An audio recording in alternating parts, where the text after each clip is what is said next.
Hello everyone, welcome to another exciting video. My name is Amitabh, a final year student in the stream of BSc IT and currently working as a DevOps engineer intern and exploring AWS services and making content on YouTube. And in this video, we are going to learn about AWS IAM policies and we are going to cover what is AWS IAM policy and types of policies and what is IAM policy inheritance concept and what is IAM policy structure, how to create a policy, and how to test a policy created in a policy simulator tool without actually creating a policy in a production environment. So let's start with the video. So what is AWS IAM policy is? Basically, AWS IAM policy is a JSON document which specifies the version ID and statements, and it specifies the permission defining what the actions are allowed or denied on a specific AWS resources, and it is attached to IAM identity, user role group, and can be attached to AWS resources also. And it is a mechanism that is very useful for a administrator to use and create a policy with a list privileges permission. And what are types of IAM policy is? So basically there are three types of policies.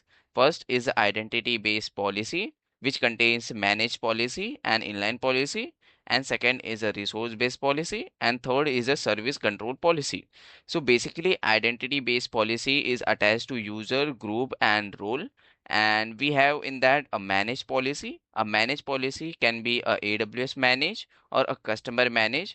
So while creating a policy, I will show you what is AWS managed policies, and secondly is a inline policy. So you can create a policy directly using a JSON document, and you can specify whatever permission you want to provide.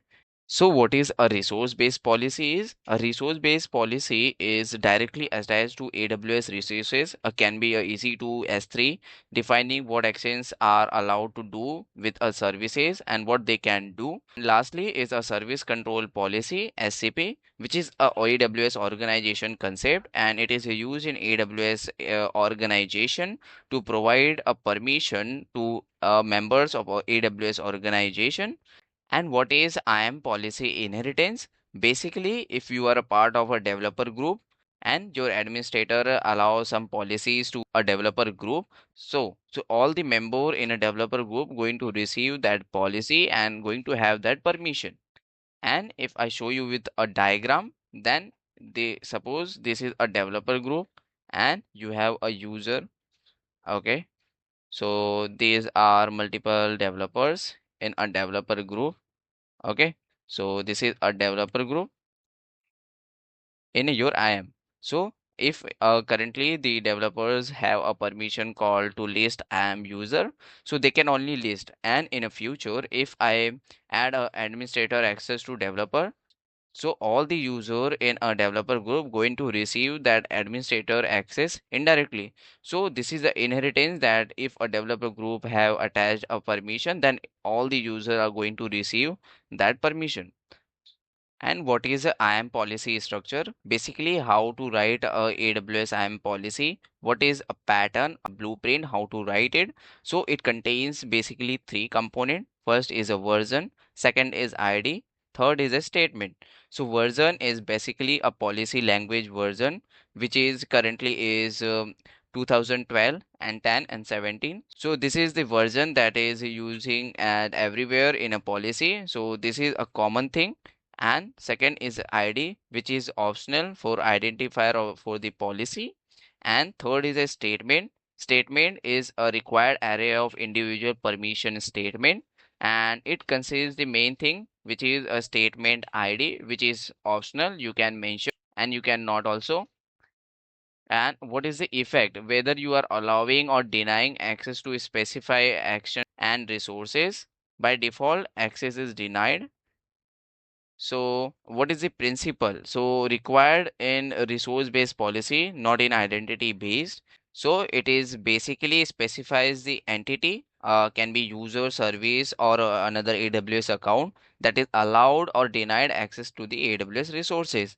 And what is the actions? What are the API calls you are going to create can be a list bucket or creating an instance or starting an instance. So these are the API you are going to call. And what are the resources? You can mention the star for the all AWS resources created in your AWS account, or you can specifically mention the ARN of that resource so that it can only apply to that AWS resource. And what is the condition? So it defines the specific circumstances under which the policy statements is in effect, such as a time of a day or the source of IP address of the request. Suppose if I am requesting from my computer, then only this policy going to be take effect and apply. So you can add the condition also, which is optional. So statement ID and the condition is optional. And this is the sample IAM policy. So this is the version which is a common in every JSON policy, and this is the sample ID I have taken, and this is the statement array. So this is the first element of the array. We are making the statement ID, and effect we are allowing, and principal we are allowing a AWS account, and this is the account ID of them, and this is the action we are allowing. This is a get object or put object. So user can make the API call of get object and put object, and the resources we are mentioning, this is the bucket, and this only you have access to it. And the condition we are making that multi-factor auth should be present and the IP address should be this. So this is the policy structure of IAM. And if we talk about how to create a policy, so go to your AWS account. In that, go to your IAM service, and in that go to users and select your created user. And if you don't have a created, so you can create watching my previous video, and you can see there is a button called add permission. So you can add a permission of AWS manage. So you can also create a group. So I have shown you that if you can create a group, so creating a group is better to provide a same permission to multiple users. And this is a very basic best practices for AWS IAM. You can create a group from here and you can give the permission to group. Suppose if you want, so I'm gonna create a developer group,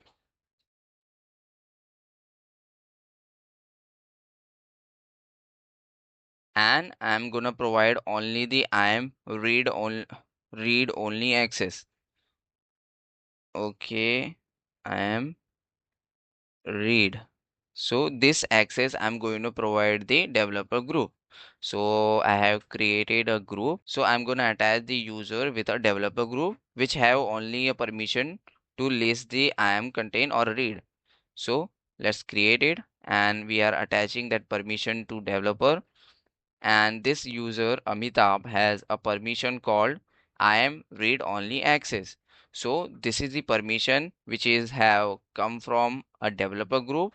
And if you want to see a JSON document of that, how does the permission look like? So this is the JSON document where this is the version which is a common, and the ID is optional. As I have told you, the statement ID is also optional. So you can make a multiple array of this element.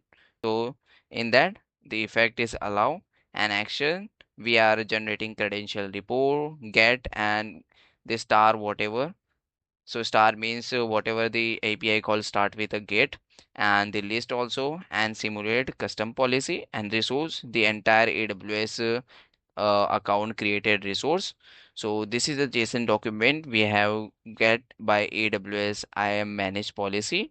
And if you want to create a inline policy, then go to your AWS IAM, and in that go to your AWS user, then click on add permission, then create a inline policy.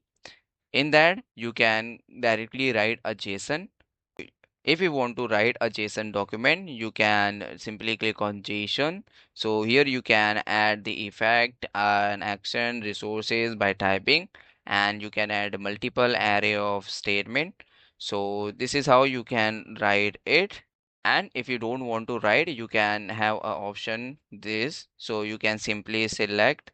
So still I'm gonna select the IAM, and in that I'm gonna add only a list user. So list user. So the resource is all resources. Okay. And I'm gonna create it. So the policy is my policy. Okay. So this is the policy I have created.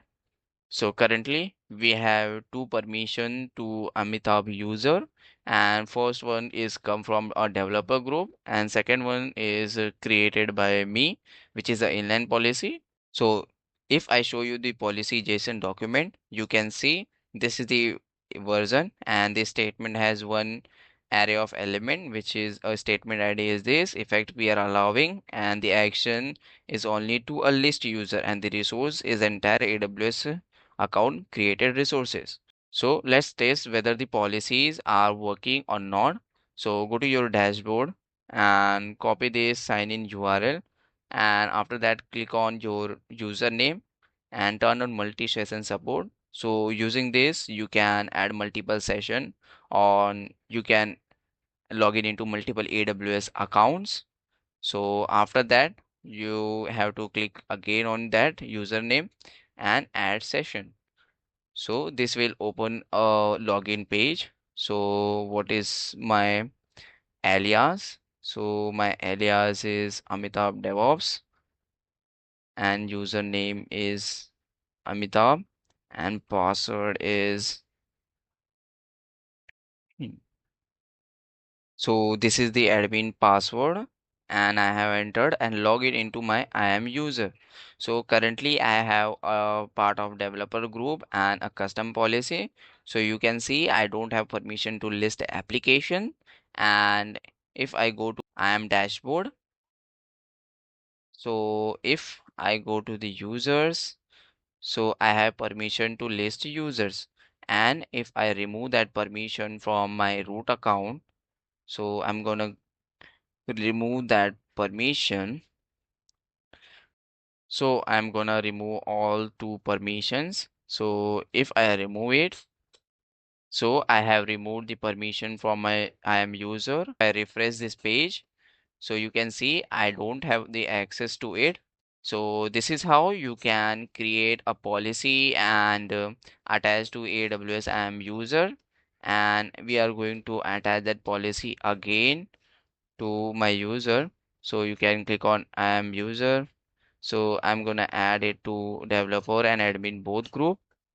So admin access, as I've shown, this have a around 462 services access. And what is the AWS IAM Policy Simulator?